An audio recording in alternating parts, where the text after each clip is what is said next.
doesn't mean anything to Allah Azza wa Jal. This life has no value to Allah. If it did have any value to Allah, He would not let a kafir or mushrik or munafiq enjoy this life. It's because it's useless and it doesn't mean anything in the sight of Allah Azza wa Jal. And if you put things into perspective, you begin to realize that this life is actually is useless. When you're sick, when you have problems and difficulties, you feel like you're so constrained. You know, the whole world becomes so restricted, and تضيق عليك الدنيا. You become so you feel like cornered, and you feel pain as if like you never enjoyed life before. That's why Allah would bring in the day of judgment. Rasulullah ﷺ told us two people. One person, Allah made him enjoy the life the most, the one who enjoyed the life the most. And the other person is a person that he suffered, the person who suffered the most in life. Allah would bring both of them, subhanahu wa ta'ala, and Allah would dip the one that is who suffered his whole life. He didn't see any happiness. Any misery that you can think of, he had it. Bad disease, problems, difficulties, he had it. Allah would dip him a split second in the Jannah, in paradise, and he will come out smiley face, happy, radiant face, shining with nur and delight. And Allah would ask him, Abdi, my servant, did you ever suffer in the dunya? Did you ever had any problem? Do you remember any issues? He would say, Wallahi la, never, never. Who said I suffered? I don't even remember. Subhanallah. Because of the na'im of just 1 second. Subhanallah. And Allah would bring the person who enjoyed the health, the Jannah, the dunya the most, and Allah would dip him a split second in the hellfire, and he would come out dark. And Allah would ask him, he would look miserable. Allah would ask him, my servant, Abdi, did you enjoy the dunya? He would say, Wallahi, I never did. And this is a person who enjoyed the whole dunya. So that's why we as Muslims who believe in the day of judgment, who believe that after life there is a world called the barzakh, and whoever is secure in that day, whoever is secure after death, whoever has security, and whoever is successful at the time of death, in the grave and in the day of judgment, he is the truly successful one. And whoever is safe is the one that the one that is truly safe in the day where the biggest fear is going to appear. يوم الفزع الأكبر لا يحزنهم الفزع الأكبر. Allah is saying that the biggest bounty that Allah can bestow on somebody is that the calamity and the fear of the day of judgment is not going to touch you. You're not going to be scared. This, fear that we have in the dunya, whether it be the fear of death, any fear that you can think of, the biggest fear that you can think of, it pales in comparison to the fear of in the day of judgment. Subhanallah. It pales, it disappears, because this fear in the dunya is fake. It's not real. But the real fear is the fear of the day of judgment. The happiness in the dunya is fake. It's fake. That's why when you're in pain, you don't even remember it. You just enjoy and you don't take it with you. In the day of judgment, in the Jannah, whatever that you enjoy is going to stay. It's not going to leave you. It's going to continue and just going to become better and better. Subhanallah. Now, that's what I call happiness. Happiness upon happiness upon happiness that never stops. Enjoyment upon enjoyment that never stops. Not just having a short fling and then enjoying it, and inshallah, subhanallah, tomorrow you go like, I don't remember. Subhanallah. But the sin is there. If you enjoyed it in haram, the sin is there, but the enjoyment long gone. You won't remember it. And when you have pain at the moment, as if like you never enjoyed life. Subhanallah. So that's why Allah is reminding us over and over again in the Quran, that the true success is the success of the day of judgment. The true security and happiness is the happiness and the security of the day of judgment. أفمن يمشي مكبا على وجهه أهدى أمن يمشي سويا على صراط مستقيم. That's not the ayah I'm looking for. The other one is اللهم صل وسلم على سيدنا محمد. أفمن كمن هو كمن يأتي آمنا That's the ayah I'm looking for. Allahumma salli wa sallam ala sayyidina wa barik ala sayyidina Muhammad.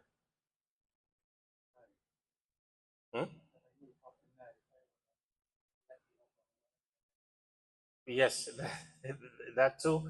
But Allah is basically saying that the one who comes in the day of judgment and would be dragged on his face to the fire, is he better, or the one that is better is the one who comes in the day of judgment in security? He is in perfect security from Allah Azza wa Jal. أَفَمَنْ يُلْقَى فِي النَّارِ خَيْرٌ عَمَّنْ يَأْتِي آمِنًا يَوْمَ الْقِيَامَةِ. That's the ayah that I'm looking for. So they're not the same. And Allah told us, subhanallah, لا أجمع لعبدي أمنين ولا خوفين. I will never join two happiness and two securities for my servant. If my servant feared me in the dunya, I will make him secure in the day of judgment. Whoever doesn't fear Allah in the dunya, Allah is going to make him fear him in the day of judgment. And this is the true fear. So true success is when Allah is going to bring you safe from the hellfire. That you know that all these calamity that is happening in the day of judgment, it does not concern you. And this is only for those who are patient. As-sabirin. Those people, وَمَا يُلَقَّاهَا إِلَّا الَّذِينَ صَبَرُوا وَمَا يُلَقَّاهَا إِلَّا ذُو حَظٍّ عَظِيمٍ. Allah is saying that only the patient ones, those who are patient in obeying Allah, in obeying the commandments of Allah, in fulfilling the book of Allah Azza wa Jal, in following Muhammad sallallahu alayhi wa sallam, in having patience into doing good deeds. Because doing good deeds requires patience. To leave your job, to come in this heat to the masjid requires patience, subhanallah. To give charity for the sake of Allah requires patience, subhanallah. You need patience. And you need patience not to engage into being mean. If people are mean to you, they insult you, they're being bad to you, you need patience not to reply. You need patience to answer in the face of evil with good, subhanallah. And we talked about the story of Yusuf alayhi salam. The Rasulullah sallallahu alaihi wasallam told us that the most generous person, we know that he has half of the beauty of mankind. Can you imagine? Beautiful inside out. That's what you call beauty inside out. Yusuf has it. On the outside, he's the most handsome man ever to walk the earth. In the inside, of course, besides Adam alayhi salam, I'm sorry, I just lied. Because Adam, Allah made him with his own hands. Subhanallah. But for the rest of the humanity, inshallah, Yusuf alayhi salam, he had half of the beauty of mankind. Can you imagine a person looking like that? Subhanallah. The most handsome outside and the most handsome inside. Subhanallah. But yet, the beauty of the outside, Allah mentioned it in Surah Yusuf alayhi salam as a fitna. It became a trial for him. It was not a bonus. Everybody wants to be beautiful and handsome, inshallah, and pretty, inshallah, famous and pretty and beautiful. And people go and transform their faces so that they can look handsome, inshallah. But in the surah of Yusuf alayhi salam, being handsome worked against him. Women wanted him. Women wanted to commit zina with him. And he asked Allah for protection. And it ended up sending him to prison. He said, prison is better than what these women are calling me to. This beauty is becoming a fitna for me. Oh Allah, save me. Subhanallah. And when, subhanallah, his brothers who threw him in the well, subhanallah, and they did what they did to him, and they did what they did to his brother, subhanallah, him and Benjamin, his younger brother, they come from another mother. And the mother of the nine other children, the shaitan came and told her, you know, Yaqub alayhi salam, he loves Yusuf and Benjamin more than he loves your children. You know, inna abana lafi dalalin mubin. You know, he's not doing justice to us. He loves them more than he loves us. And we're going to, the shaitan told them, hey, you know what? I have an idea for you. Shaitan is always bad. It's very bad news, subhanallah. And that's why Yusuf alayhi salam did not blame them. بعد أن نزغ الشيطان بيني وبين إخوتي. He blamed the shaitan, subhanallah. He said, do you remember what you did to Yusuf and his brother, إذ أنتم جاهلون, when you were ignorant? Subhanallah. بعد أن نزغ الشيطان بيني وبين إخوتي. He never mentioned it. This is how Kareem is. You're generous with your character and conduct. When he saw his fathers coming back to Egypt, He didn't say they threw me in the well. He never mentioned it. He just said, لا تثريب عليكم اليوم يغفر الله لكم. You're forgiven. Whatever you did is forgiven. And I'm not mentioning it. Subhanallah. Forgiving, having a generous personality, being Kareem is forgiving without mentioning anything. Subhanallah. He didn't mention to his father what they did to him, even though they lied. They say a wolf ate him, and they lied. He never mentioned their lies. That's why when you do things for the sake of Allah, it's between you and Allah. Keep it a secret. If somebody did something really bad to you, don't even mention it. And know that it's from shaitan. Even if it could be your wife, your children, your family member, anybody. If the shaitan comes between you and your family member and causes rift, causes animosity and enmity, jealousy, any of those negative feelings, don't blame your family member, because that's exactly what the shaitan wants. The shaitan wants to create division. He wants to create divorce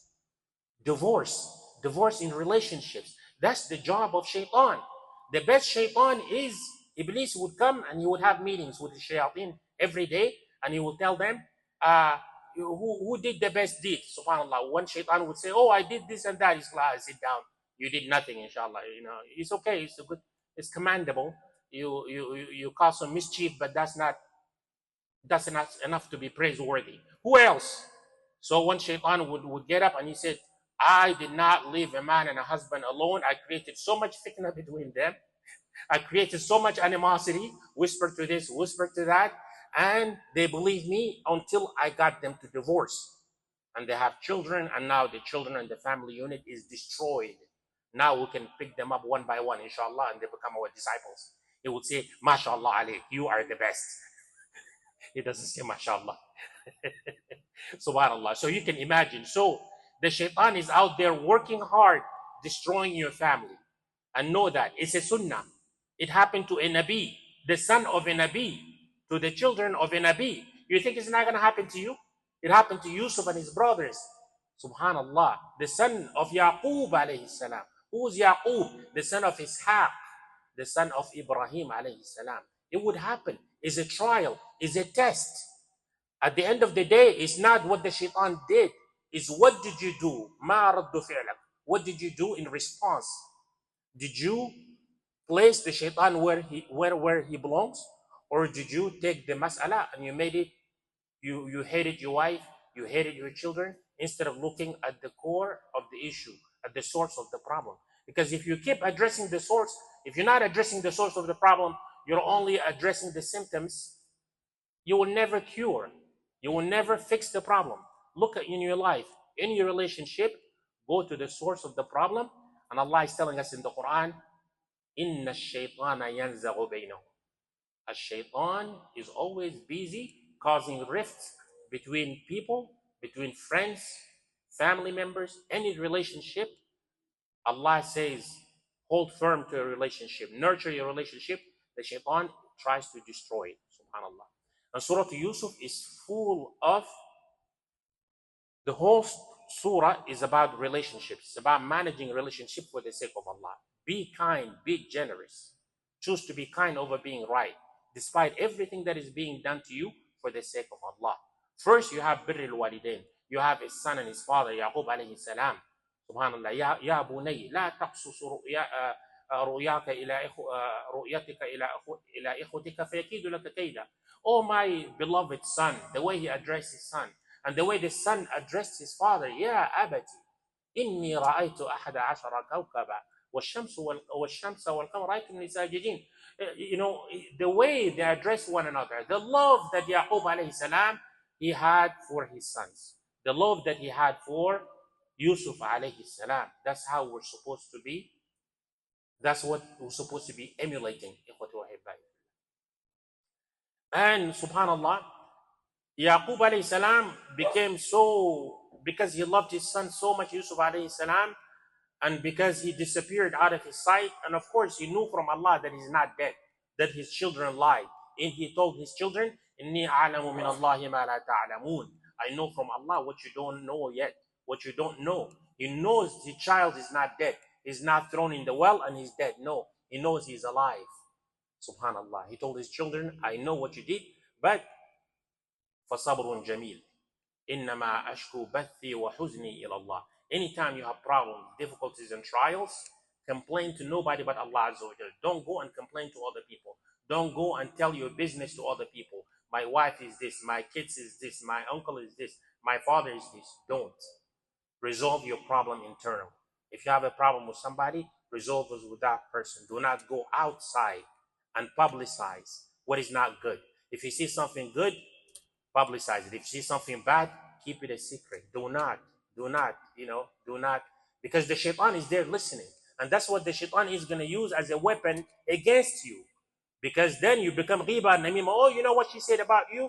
You know what this person said about you? Then it becomes huge. It becomes a big problem. SubhanAllah. Right? Just like the women who blamed the wife of the Aziz of Masr when she wanted Yusuf alayhi salam. They said, Imratul Aziz turawidu fataha an nafsi. We heard that the wife of the minister is wanted Yusuf alayhi salam for herself. She wanted to do something with him. Subhanallah. And it became spread in the city. Everybody knew about it. And Yusuf alayhi salam, before he came out of jail, he wanted the king to make him, to declare his innocence. Anyway, this surah, ikhwati wa hibbai fillah, innahu man yattaqi wa yasbir, fa inna Allah la yudhi'u ajra al-muhsinin. All you have to do is to have taqwa, to have fear of Allah in everything you do. Do everything for the pleasure of Allah. Manage your relationships for the sake of Allah and wait for success. Success in this world and in the hereafter, before you die. You know, they say, if you look at the story of Yusuf alayhi salam, you say, what a terrible fate. What kind of a fate is this? You as a young boy, you're thrown in the well. You know, nowadays we say, oh, I'm in a low period of my life. How low did you get? Did you get low all the way down in the well? At the bottom of the well, this is how low you went? Did you go as low as Yusuf? Never. Subhanallah. He was left there for dead. Subhanallah. Did you go through prison, falsely accused, 7 years in prison for no reason? False accusations. He never complained. Never once. Because when you complain about Allah. You complain about the qadr of Allah. You don't accept the decree of Allah. You're basically saying, why is Allah doing this to me? And don't complain to Allah, to his servants. Don't go and tell, subhanallah, this happened to me, this happened to me. It's not fair. Life is not fair. Why is it happening to me? It's not fair. I should not have to go through that. And last week, I have a good doctor friend of mine. I went to see him and he said, you know, you should address this in the Jummah. There are many people who are desperate about what is happening in Palestine. And they're saying it's not fair. What is Allah doing to us? Inna lillahi wa inna ilayhi raji'un. A'udhu billah. Subhanallah. This is not the way of a believer. That's not the way a believer thinks. Whoever Allah, wallahi, those children and those people who died, they're better than us. They're in a paradise. They're enjoying life. وَلَا تَحْسَبَنَّ الَّذِينَ قُتِلُوا فِي سَبِيلِ اللَّهِ أَمْوَاتٍ بَلْ أَحْيَاءٌ عِنْدَ رَبِّهِمْ يُرْزَقُونَ. These people are alive with Allah. They have another life in paradise. You're going to change your life with this world to the life in paradise? Subhanallah, subhanallah. Allah has hikmah. Allah has knowledge. He told them, oh, famine is coming. Those that I love, I'm going to take you now, inshallah. Come with me in paradise. You're going to enjoy some nice food right now, inshallah. And leave. So the miserable are the ones that are not dead yet. Well, I don't want to put it this way, inshallah, because it may sound bad. But wallahi, shuhada are with Allah. It's a guarantee. And then when bad things happen to the ummah, don't blame Allah for it. A'udhu billah, hasha lillah. Subhanallah. Inna Allah la yughayyiru biqawmin hatta yughayyiru ma bi anfusihim. Allah will not change the condition of the people until they change their own condition. Until they change their own condition. What happened to the deen? Rasulullah sallam told us, this ummah is like one body. It's like one body. When one part of the body aches, the rest of the body feels it. What happened to the ummah? So many parts of the body is aching, nobody's paying attention, nobody cares. Subhanallah. Are we following the deen? No. Absolutely not. The day when we start following the deen, inshallah, and never despair. Because Allah subhanahu wa ta'ala at the end of time, you know, the same way a few weeks ago, we talked about how the children of Israel, Bani Israel, were chastised and persecuted by Fir'aun, and Allah saved them with a staff, with a stick. With a stick, hit the mountain, water came out. Hit the sea, split into two, saved them, and it drowned Fir'aun and the superpower of the time. Fir'aun drowned and his army with a staff. And with this ummah, Rasulullah promised us that Al-Mahdi, Imam Al-Mahdi will come and Allah will give him a power overnight. I mean, he's just a regular person like you and me. Look at the power of Allah. Same way he saved people with a stick, never despair from the mercy of Allah. What did Yaqub alayhi salam? إِنَّهُ لَا يَيْأَسُ مِنْ رَحْمَةِ اللَّهِ إِلَّا الْقَوْمُ الْكَافِرِينَ. Those people who despair, oh my children, go and ask about Yusuf and his brother, and do not despair from the mercy of Allah. Those who despair from the mercy of Allah are the disbelievers. The believers never despair, never give up. Even if the going gets tough and the tough gets going, that's exactly where you're going to be saved. Remember, Musa alayhi salam and the Bani Israel, they were between the superpower, the army that was going to finish them, and the sea. They were in between. They were about to be destroyed or drowned. They had no other choice. And guess what? The help of Allah came at the last minute. The help of Allah will always come to you at the last minute. إِنَّهُ مَن يَتَّقِي وَيَصْبِرْ فَإِنَّ اللَّهَ لَا يُضِيعُ أَجْرَ الْمُحْسِنِينَ. All your job is to do is be muhsin. Follow Allah's commandment. Follow Muhammad sallallahu alaihi wasallam to the best of your ability and stay firm. فَاسْتَقِمْ كَمَا أُمِرْتَ وَمَنْ تَابَ مَعَكَ. Be firm in the obedience of Allah. Do things to please nobody but Allah Azza wa Jal, and know that Allah is gonna give you, after every difficulty, there will be relief. إِنَّ مَعَ الْعُسْرِ يُسْرًا إِنَّ مَعَ الْعُسْرِ يُسْرًا فَإِذَا فَرَغْتَ فَانْصَبْ وَإِلَىٰ رَبِّكَ فَارْغَب. So, إخوتي وأحبائي في الله, this story, inshallah, I thought I could cover it in 2 weeks, but the lesson of Surah Yusuf are a lot, inshallah.